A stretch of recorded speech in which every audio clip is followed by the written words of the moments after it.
Hi, my name is Moniquea Marion, and I'm a screenwriter.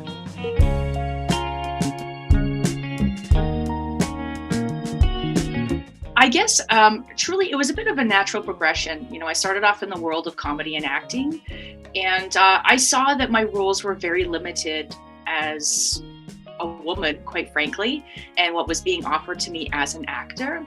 So it sort of came out of necessity in terms of I just decided, you know what, if I want to see myself in the roles that I'd like to play or be in, then I've got to write them for myself. I was going out for a lot of television and commercial work. So it was predominantly young mother roles. And I just thought there's got to be more than just being cast as a mother. And so it really started the journey of creating and writing materials for myself to be able to do in short form content, online and also on stage. And that was really the catalyst. And from there, the short form writing turned into long form writing, and the rest is history. And now I'm pretty much just a writer. One of the projects that I'm particularly proud of took place a few years ago, where I undertook a web series where for an entire year I created new video content of completely original characters. So I created actually 365 videos with 365 original character pieces. And that generated over 13 hours of content in that year alone. And that's pretty incredible considering nobody told me to do that. I was just like, you know what I like? I like doing character comedy. And this is going to be an amazing challenge for me to do, to wake up every single day, to get to put on a wig, to get to turn on the camera, and to be able to just go with it. So that was something that I was really proud of. I think that this past year has been really tremendous in terms of professionally and personally broadening my own portfolio. Yeah, I was really proud to be able to have written 3 original pilot episodes this year. And, 2 of which are my own and 2 of which I was contracted to write. So pretty proud about that. But that also is a great push thanks to REALLIFE as well for making that happen. I guess in a way I'm a bit atypical in that sense. I don't think I really have a process. My process is basically, cool, here's an idea. Do I like it? Do I love it?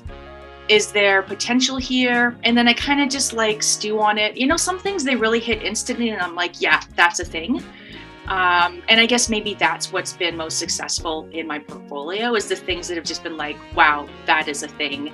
And I need to act on that. And the slow burns, I guess they just, in terms of ideas, they take a bit more time to do so. They kind of simmer a little bit and I decide whether or not I'm going to drink it.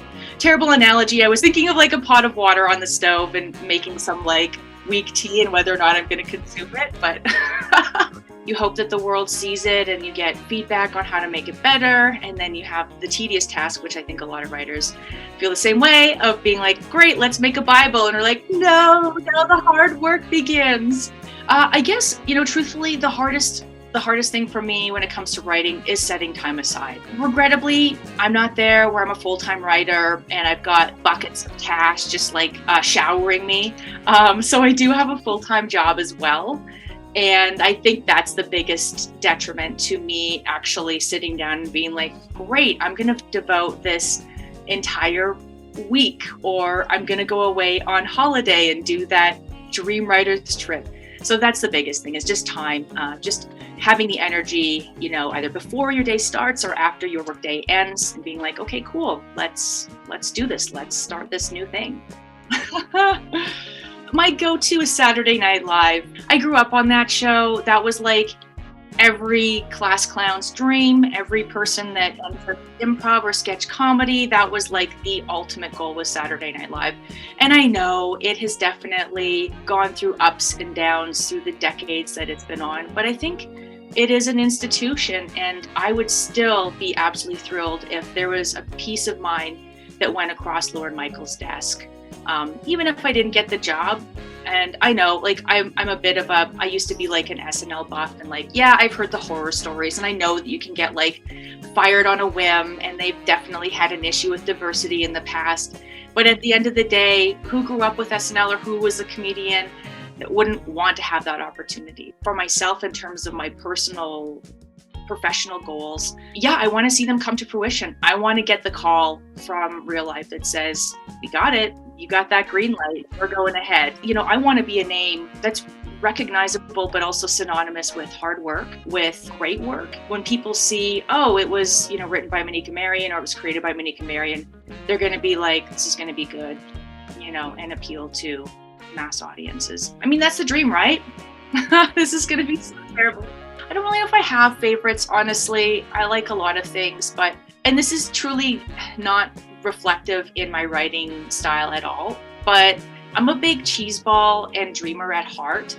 So I've always loved the movie Rudy, which is a really great underdog story, and it's based on true events. And I love a good underdog story of just like the underdog, like getting what they want out of life and like achieving that goal and that dream, and having a good like happy cry. I love it. I love for that stuff. And then I guess another series, it's like Dating Me, but it's great and a testament to time is Seinfeld.